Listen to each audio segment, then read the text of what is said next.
मौसम बेईमान ही नहीं बहुत ज्यादा जालिम होता जा रहा है और मौसम के बदलते रुख के बाद जो आसमान से बारिश हो रही है ये बारिश उससे भी कहीं ज्यादा विकराल रुख अख्तियार कर रही है और फिर ये बादल फटने की घटना में तब्दील हो रही है।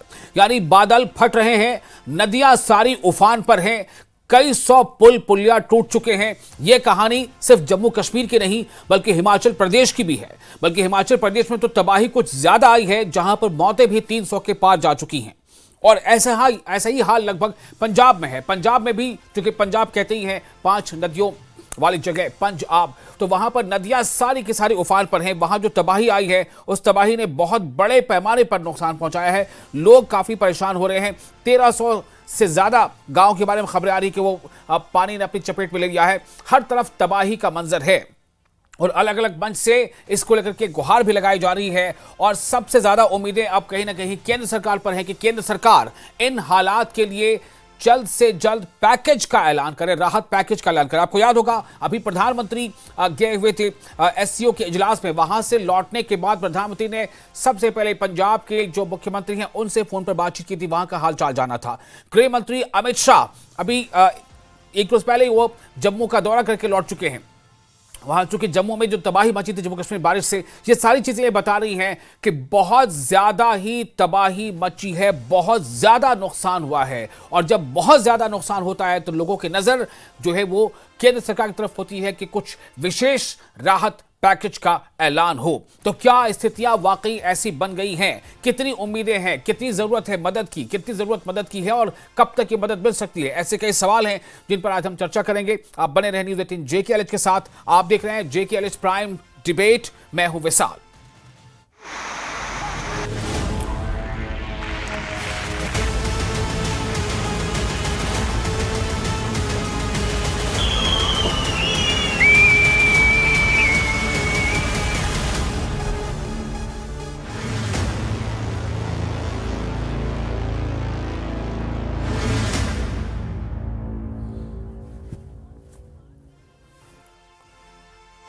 तो पंजाब से लेकर जम्मू कश्मीर और जम्मू कश्मीर से लेकर हिमाचल, ऐसा नहीं है कि सिर्फ इन्हीं जगहों पर, उत्तराखंड में भी बारिश ने काफी तबाही मचाई है।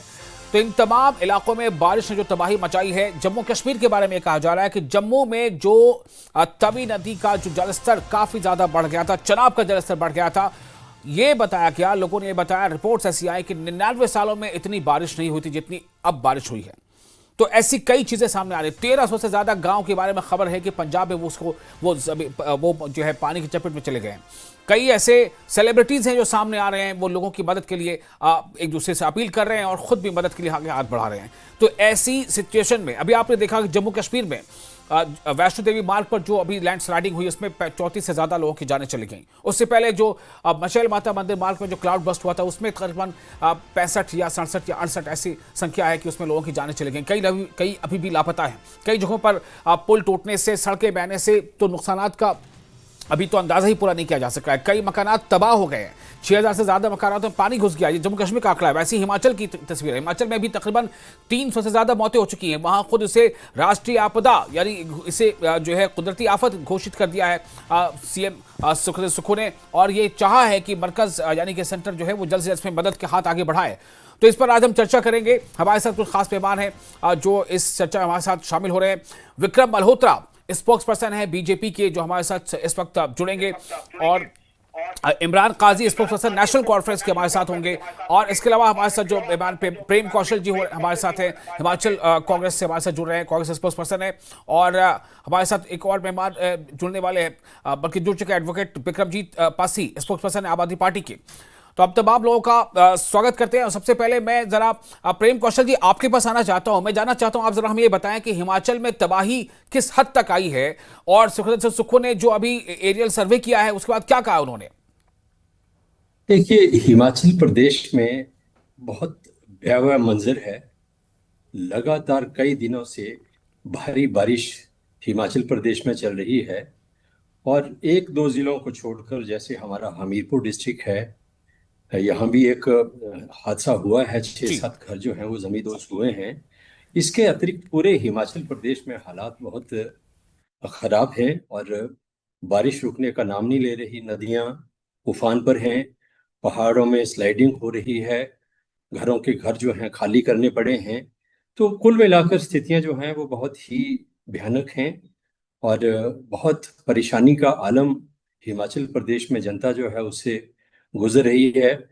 मुख्यमंत्री ने चंबा क्षेत्र का भी दौरा किया और मंडी क्षेत्र का भी दौरा किया था, जी और लगातार प्रशासन की नज़र और इस सारी स्थितियों के ऊपर जो है प्रशासन पूरी मुस्तैदी के साथ कार्य भी कर रहा है। लेकिन जी आपको पता है कि पहाड़ों में परिस्थितियां बहुत विकट होती हैं, और मौसम की खराबी की वजह से जो एयरलिफ्ट जिन लोगों को किया जा सकता था, जी हेलीकॉप्टर के माध्यम से जो रेस्क्यू किया जा सकता था, उसमें रुकावट आ रही है। लेकिन इसके बावजूद जो है सरकार और प्रशासन, जो लोग प्रभावित हैं उनको पूरी तरह से राहत देने में, उनका बचाव करने में दिन रात लगे हुए हैं। और ईश्वर से यही दुआ करते हैं कि अब ये बारिश का दौर जो है ये खत्म होना चाहिए। मौसम खुलेगा तो निश्चित तौर पर राहत के कार्य में और तेजी जो है वो आ सकती है। ठीक है। हमारे साथ इमरान काजी हैं, स्पोक्स पर्सन नेशनल कॉन्फ्रेंस, और कुछ और जैसा प्रेम कौशल जी ने हिमाचल के बारे में बताया, मैं चाहूंगा कि इमरान आप हमें ये बताएं, हमारे जो नाजरीन हैं, जो दर्शक हैं, कि जम्मू कश्मीर में इस बार जो मौसम का कहर है वो क्या कुछ अलग है। जैसे मैंने बताया, कुछ रिपोर्ट्स आई थी कि पिछले 90-99 सालों में इतनी बारिश नहीं हुई जितनी इस बार हुई है। तो जम्मू कश्मीर में किस तरह से ये ज्यादा तबाही लेकर आया, और क्या ये मतलब ऐसा लग रहा है कि इसमें जो वहां की सरकार है, जम्मू कश्मीर यूटी की सरकार, उसे मरकज से, सेंटर से कुछ मदद चाहिए? देखिए विशाल साहब, ये जो कुदरत का ये कहर बरस पड़ा है हर जगह। आप देखेंगे घरों के घर वीरान हो गए हैं। क्लाउड ब्रेस्ट से आप देखेंगे, हम अगर सिर्फ जम्मू जम्मू की बात करेंगे, आप देखेंगे चसोती में पाडर एरिया में तकरीबन कोई 70 से 80 लोगों ने अपनी जान गंवा दी। कटरा में 30 से 35 लोगों की बात हो रही है, वहाँ पे जान गंवा दी। जी और भी बहुत सारे एरियाज हैं जहाँ क्लाउड ब्रेस्ट हुए। हमारे बलेसा एरिया में क्लाउड ब्रेस्ट हुआ। हमारे यहाँ पे मड़वा वार्ड 1 में मरगी एक एरिया है, वहां पे क्लाउड बर्स्ट हुआ। लोगों के घर तबाह हो गए, प्रॉपर्टीज तबाह हो गई, शॉप्स, एग्रीकल्चर लैंड्स खत्म हो गए हैं। तो ऐसा तो कभी हमने देखा नहीं था कि मतलब ना हमने सुना है कि ऐसा कभी 100 साल में भी ऐसा कभी हुआ था। इस वक्त हर इंसान को उन लोगों के साथ खड़ा रहना चाहिए जो इस डिजास्टर से इफेक्ट हुए हैं। जी और पॉलिटिकली ब्लेम गेम से ऊपर उठ के इस वक्त हम हर इंसान को इस वक्त फोकस करना चाहिए ह्यूमैनिटेरियन रिलीफ के लिए। और एडमिनिस्ट्रेशन से एक अकाउंटेबल होना चाहिए, क्विक रिलीफ इन सब लोगों के लिए। हम्म बाकी जितने भी हमारे जहां जहां भी ये इफेक्ट हुए हैं जो एरियाज, जी वहां के जितने भी एमएलएज हैं, कंसर्न एमएलएज हैं, जो चुने हुए नुमाइंदे हैं, मेंबर पार्लियामेंट है जी वहां के, उन सबको इस वक्त एक वॉइस रेज करनी चाहिए गवर्नमेंट ऑफ इंडिया से। एक एक्सग्रेशिया कंपनसेशन, जितने भी डिजीज हैं उन फैमिलीज के लिए एक्सग्रेशिया कंपनसेशन का ऐलान होना चाहिए।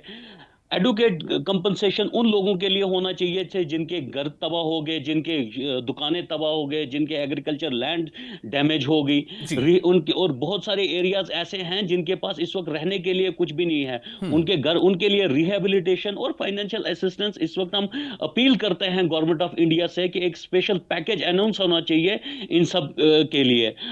और इस वक्त हम देखेंगे एक लॉन्ग टर्म पॉलिसी के तहत ये सब होना चाहिए। ये नहीं कि आज हमने कोई कंपनसेट किसी को कर दिया। अभी आप तवी की बात कर रहे थे, जम्मू में तवी एरिया का ब्रिज है, वहां पे भी हम देखेंगे कि एक कुछ एरिया जो है वहां पे इलीगल, हम इलीगल वर्ड यूज करेंगे जहां पे कंस्ट्रक्शन हो रखी है। तो आज आप उनको कंपनसेट करेंगे, लेकिन कल ये फिर उससे इफेक्ट हो जाएंगे आप, यानी कि गवर्नमेंट को फिर हर साल ही उनको कंपनसेट करते रहना पड़ेगा। इसके लिए एक लॉन्ग टर्म पॉलिसी के तहत उनको रिहेबिलिटेट करना चाहिए, उनको कहीं गवर्नमेंट को जगह दे देनी चाहिए ठीक ताकि है। वो अपना शेल्टर वहां पे कर जी सकें। जी और मैं अभी नेक्स्ट टाइम पहले वहां पहले पे फर्स्ट राउंड में यही जानना चाह रहा हूं कि कितनी शिद्दत है, तबाही का पैमाना क्या है, ताकि ये समझा जा सके कि वाकई मदद, क्या जो राज्य सरकारें हैं या यूटी की सरकारें हैं वो अपने आप पे इसके काबिल हैं, समर्थ हैं कि वो जो है इसकी भरपाई कर लेंगे, या उनको मदद की जरूरत है। जैसे आंकड़े जो हम कुछ स्क्रीन पर दिखा पा रहे हैं, उन आंकड़े जो है वो थोड़े परेशान कर रहे हैं कि काफी बड़ी तबाही है। एडवोकेट विक्रमजीत पसी हमारे साथ जुड़ चुके हैं, स्पोक्सपर्सन आम आदमी पार्टी के। विक्रमजीत सिंह, मेरा आपसे सवाल यही होगा कि हमें जरा आप ये बताएं कि किस तरह की तबाही है ये तबाही। जब इससे पहले के सालों में जब बारिशें होती हैं, नदी नाले उफान आता है, उससे ये कितनी अलग है और कितनी जरूरत है कि मरकज या केंद्र इसकी मदद करे ही करे।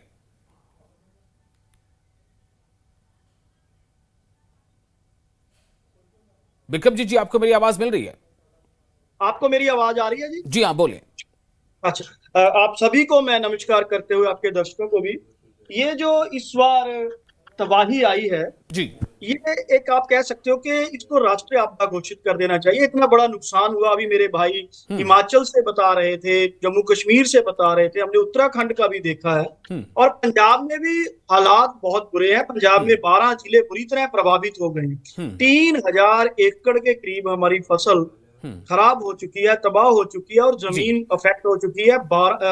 1000 से ज्यादा गांव हमारे बुरी तरह प्रभावित हुए हैं। 29 के करीब मौतों का अभी तक आंकड़ा आ चुका है और इसके अलावा सड़कें टूट चुकी हैं, पुल टूट चुके हैं, चाहे रावी हो, ब्यास हो, सतलुज हो, अब घग्गर भी खतरे के निशान पे आ चुका है। भाखड़ा डैम भी महज 3 फुट के करीब नीचे रह गया खतरे के निशान से और लगातार नुकसान हो रहा है लोगों का। और ये तो हो ही रहा है, अभी जो उसके बाद जब पानी कम हो जाएगा उसके बाद भी बहुत सी परेशानी है। हमारी सरकार, चाहे हमारे मुख्यमंत्री भगवंत मान जी हो, हमारे मिनिस्टर्स, चाहे कटारू चक जी हो, धालीवाल साहब हो, बैंस साहब हो, चीमा जी हो, हर लीडर और इवन के विरोधी पार्टियों के भी मैं इसको ये कहूंगा बहुत भरकर लोगों का साथ दे रहे हैं। पूरे पंजाब में एक तरह से सहानुभूति है हमारे लोगों के लिए। पर अभी जो आपने क्वेश्चन किया था कि क्या राज्य सरकारें, नहीं, जब से जीएसटी आया, पहले वैट होता था, वैट के कारण राज्य सरकारों के पास अपना फंड होता था, राज्य सरकारों के पास अधिकार होते थे, उनके पास टैक्स सिस्टम था। अब जैसे राज्य सरकारें, उनके पास मैच 2 चीजें रह गई, आप डीजल पेट्रोल पे लगा लो जी और ठीक है, एक दो आइटम और है, बाकी तो सारा कंट्रोल केंद्र के पास है। मैं इसको राजनीति में नहीं ले जा रहा, लेकिन मैं इसको एक सत्य बताने की कोशिश कर रहा हूं कि जब सारा कंट्रोल क्योंकि केंद्र के पास है तो केंद्र को चाहिए इमीडिएटली, अभी बहुत जरूरत है और आप आगे भी पढ़नी है। जैसे हमारी सरकार ने क्या किया, 160 मेडिकल टीमें अभी से अलग अलग जगह काम कर रही हैं, सेंटर्स बना दिए हैं। पर जब ये पानी कम भी होगा, खेतों में जो सीलन है, खेतों में जो खाद है, खेतों में जो और परेशानियां हैं, उसके अलावा लोगों की सेहत की परेशानियां, बीमारियों की परेशानियां, बहुत कुछ होने वाला है। ये परेशानी आपने बताई और तबाही के कुछ मंजर हम दिखा पा भी रहे हैं। और जैसा आपने आंकड़ा दिया, मैंने शुरू में बताया था कि 1300 से ज्यादा गांव हैं जो इस पानी की चपेट में आ गए हैं। अब वो कहीं ना कहीं वो गांव सफेदी से मिटते नजर आ रहे हैं। मेरा सवाल अब ये होगा कि कितनी जरूरत है, किस तरह की मदद की दरकार है प्रायोरिटी बेस पर। और अगर प्रधानमंत्री अभी एससीओ इजलास से वापस आकर के सीधे सीएम मान साहब से बात करते हैं तो इसका क्या मतलब होता है? और प्रधानमंत्री ने बात की, इसका मतलब है कि सेंटर कहीं ना कहीं मदद के लिए तैयार है। तो क्या इसके बारे में अभी थोड़ा समय लगेगा? कितनी मदद चाहिए? देखिए, फौरी तौर पर भी जैसे हिमाचल है, हमने अभी देखा बहुत ज्यादा नुकसान हिमाचल में बिल्कुल, वो अभी प्रेम जी से और बात करेंगे, प्रेम कौशल जी से, आप बताएं जी। बहुत बुरी तरह से प्रभावित हुई है जी। तो केंद्र को इमीडिएटली, क्योंकि इसमें आप देखिए कि लोग अपने आप से कर रहे हैं, सरकार भी कोशिश कर रही है, राशन पहुंचाए जा रहे हैं, लेकिन बहुत से इलाके ऐसे हैं जहां बहुत मुश्किलें भी आ रही हैं क्योंकि बिल्कुल जो हमारे कॉन्ट्रैक्ट टूट जाते हैं। और इसके अलावा नो डाउट मिलिट्री भी साथ दे रही है, एयरफोर्स भी साथ दे रही है, पर इसके अलावा जो मॉनिटरी रिलीफ्स हैं, अगर वो इमीडिएटली आ जाती हैं, नहीं हमें बोट्स खरीदनी हो, नहीं हमें संसाधन खरीदने हो, उसके अलावा लोगों तक बहुत तेजी से जो हम सहूलतें पहुंचा सके, तो उसमें केंद्र ही एक बड़ा जरिया बन सकता है। केंद्र जल्दी ही, मैं इसको देखिए, फोन पे बात हुई, प्रधानमंत्री जी जब वापिस आए तो फोन पे बात हुई, अमित शाह जी का भी फोन आ गया, बहुत अच्छी बात है कि उन्होंने अब फोन कर दिया कल। लेकिन मैं ये चाहता हूं कि तीनों ही स्टेट्स, चाहे उत्तराखंड 4th स्टेट है, जैसे आपको याद होगा जब ड्राली कांड हुआ था तो ड्राली में बाढ़ एकदम से अफेक्ट हुआ था, केंद्र ने साथ के साथ तकरीबन 454 करोड़ 455 करोड़ 60 लाख इमीडिएटली रिलीज कर दिए थे। उत्तराखंड के लिए। ठीक है, ठीक है। मेरी याद है असम के लिए भी 375 करोड़ 60 लाख बिल्कुल बिल्कुल, इस बार भी उम्मीद की जानी चाहिए, क्योंकि अब जैसे मैंने पहले बताया कि गृह मंत्री ने दौरा भी किया जम्मू का, और प्रधानमंत्री ने पंजाब के सीएम से बातचीत भी की है, और हर तरफ से ये बातें उठ रही हैं। और एक और अहम बात यह बता दें इससे पहले कि हम अपने एक और खास मेहमान के पास जाएंगे, रविंदर सिंह रॉबिन हमारे साथ जुड़ चुके हैं, सीनियर जर्नलिस्ट हैं, उनके पास मैं जाना चाहता हूं। उससे पहले एक बता दें कि जो जम्मू कश्मीर में नेता विपक्ष हैं जम्मू कश्मीर में, उन्होंने ये ऐलान किया है, सुनील शर्मा जी ने, कि जितने भी बीजेपी के विधायक हैं वो अपनी निधि से, जो उनके कोष होता है, विधायक निधि कोष होता है, उसमें से 1-1 करोड़ रुपया वो राहत बचाव काल के लिए यानी कि इस मद में देंगे, और जो सांसद है वो 2.5 करोड़ रुपये देंगे। ये उन्होंने ये एक इन्फॉर्मेशन दी है, ये जानकारी है उनकी तरफ से। ये कब तक होगा इस बारे में अभी हम ज़्यादा नहीं कह सकते, लेकिन ये जानकारी उन्होंने दी है। अब मैं आपके पास आना चाहता हूँ रविंदर सिंह रॉबिन सर, आप हमें ये बताएं कि आप इस पूरे सिचुएशन को कैसे ऑब्जर्व कर रहे हैं? क्या ये हर साल की तरह का ही सिचुएशन है या कुछ अलग है? पिछले 10 साल में अगर देखें तो 10 साल में सबसे ज्यादा जो नुकसान फ्लड से नजर आया वो इस बार नजर आ रहा है। 2023 में आया था फ्लड्स, और उसके बाद ये वाला है जी। तो इस फ्लड में इसमें जो ज्यादा नुकसान, ये बहुत सारे जिले अफेक्टेड हैं जी। इंतजाम हो रहे हैं। मुझे लग रहा है कि जितना मैं इन कुछ गांव में होके आया हूँ, लगभग 23-24 के करीब, उन गांव में इरेगुलर वे में इतने वॉलंटियर्स हैं, इतना कुछ काम, मतलब वो लोग अपने तौर पे कर रहे हैं, वो कुछ नजर आ रहा है। ठीक है, अथॉरिटीज अपने तौर पे कुछ ना कुछ कर रही हैं, लेकिन वॉलंटियर्स के कारण वहां पे कम से कम मैं पंजाब में कह सकता हूँ राशन की, कैटल फॉडर की, सैनिटरी पैड्स की या उन चीजों की कमी तो नजर नहीं आ रही है। लेकिन ये इसको ऑब्जर्वेशन के तौर पे अगर आप देखें तो इसमें आफ्टरमैथ फिलहाल के लिए तो जरूरत जो है वो पहुंचाई जानी चाहिए, पहुंच रही है। फॉर फ्लंग प्लेसेस में नए गैजेट्स यूज हो रहे हैं, ड्रोन से ड्रॉप अप हो रहा है राशन, ये सारी चीजें नजर आ रही हैं। लेकिन आने वाले दिन में जब ये पानी रिसीड कर जाएगा, अब काफी रिसीड हो भी रहा है, बहुत सारे एरिया में, बॉर्डर एरिया में काफी रिसीड हो रहा है। आप रावी नदी को जानते हैं, मुसलसल जो पानी पीछे से आ रहा है तो जिगजैग है। लगभग पंजाब, भारतीय पंजाब और पाकिस्तान पंजाब में ये 70-80 जगह से ये क्रॉसिंग है इसकी, अलग अलग जगह से। तो कभी पानी चला गया, फिर आ गया, फिर चला गया, इस तरह में। लेकिन पानी रिसीड हो रहा है, उसके बाद जो प्रॉब्लम्स फेस की जा सकती हैं उसका डर प्रशासन को जरूर है। वो ये है कि किस तरह का डर हो सकता है, किस तरह के प्रॉब्लम हो सकते हैं?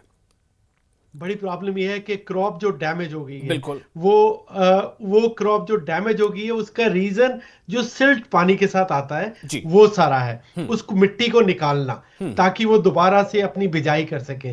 फिर इसके अलावा बीमारियों के फैलने का डर, जानवर जो मर गए हैं उनकी वजह से बहुत बीमारियों का डर लगा रहेगा। फिर इसके अलावा जो घर टूट गए हैं उनकी रिहेबिलिटेशंस करना, उनको और कुछ पनाह घर बनाने, वो सारी चीजें प्रशासन को देखनी है।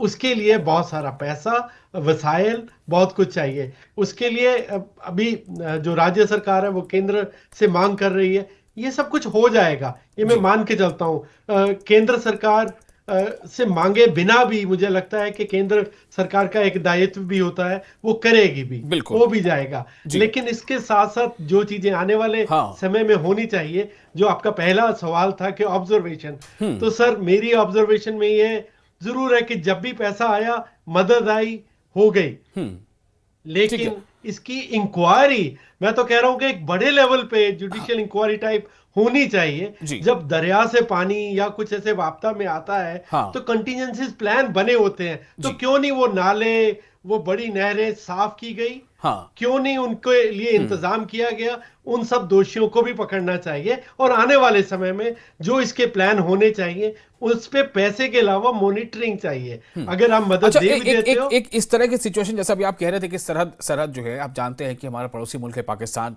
और उस तरह भी हालात बहुत जो है वो अबतर हैं, लेकिन एक एलिगेशन भी है पाकिस्तान का, उस पर आप क्या कहना चाहेंगे?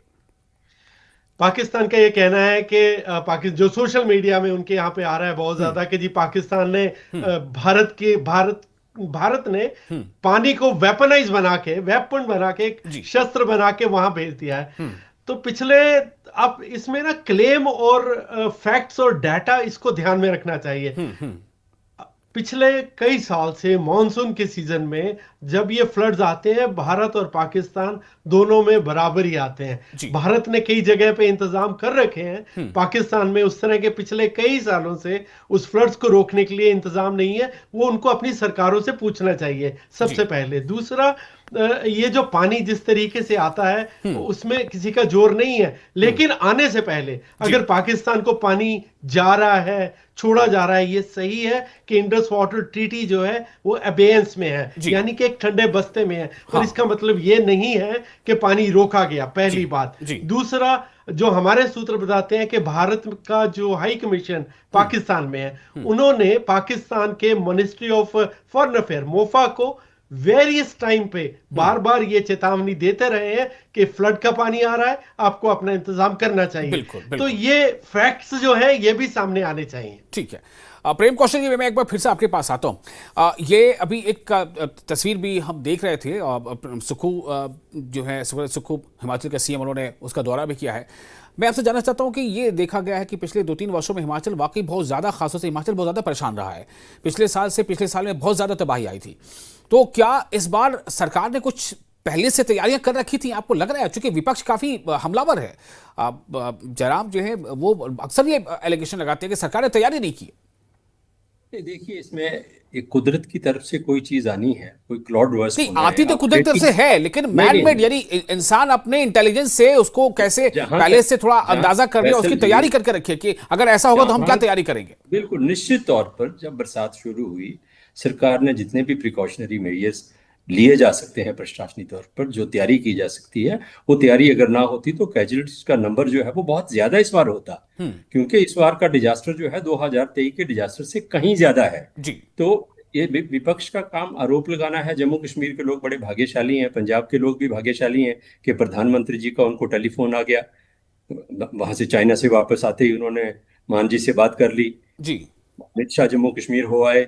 हिमाचल की तो किसी ने अब तक सुध नहीं ली है। विपक्ष राजनीति करने की बजाय संवेदनशीलता दिखानी चाहिए। ये ऐसा समय नहीं है जिसमें आरोप लगाए जाएं, प्रत्यारोप लगाए जाएं। मैं उसमें जाना नहीं चाहता।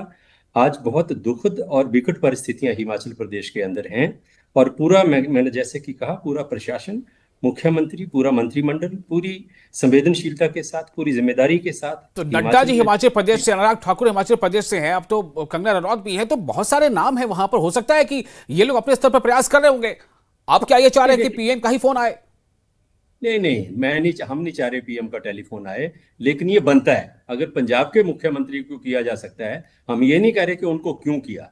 हिमाचल भी आपदा से बहुत ज्यादा प्रभावित है, तो हिमाचल की सुध भी ली जानी चाहिए। प्रधानमंत्री ने, गृह मंत्री ने अपने सोशल मीडिया हैंडल पर 1-2 शब्द तक हिमाचल के बारे में नहीं कहे। ये बहुत पीड़ादायक है कि इस तरीके से आपदा के समय में अगर केंद्र सरकार किसी प्रदेश को छोड़ देती है, त्याग देती है, तो मैं समझता हूं कि बहुत दुख है। हमारी सरकार ने इस डिजास्टर को देखते हुए और इसकी जो डिग्री है उसको देखते हुए, मुख्यमंत्री ने विधानसभा में पूरे प्रदेश को आपदाग्रस्त प्रदेश घोषित किया है। ये प्रदेश सरकार के अख्तियार में था, प्रदेश सरकार ने कर दिया।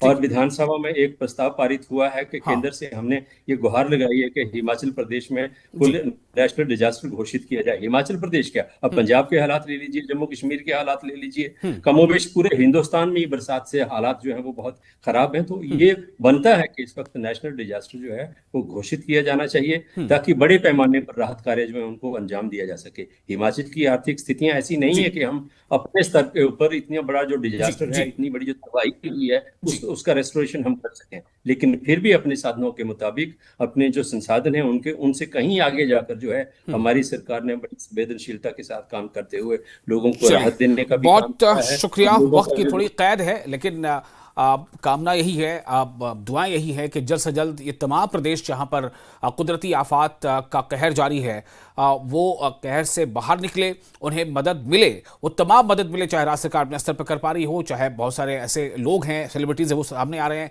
मरकज़ की भी यानी मरकज़ी हुकूमत जो केंद्र में हुकूमत है, वो भी अपना फ़र्ज अदा करेगी, जैसा कर रही है। हिमाचल में भी मुझे लगता है कि ये मदद पहुँचेगी। और इसी उम्मीद के साथ इस डिबेट पे, इस बातचीत पे फिलहाल इतना ही। आप तमाम मेहमानों का बहुत शुक्रिया, और आप दर्शकों का भी। आप बने रहने के साथ हमें दें इजाज़त।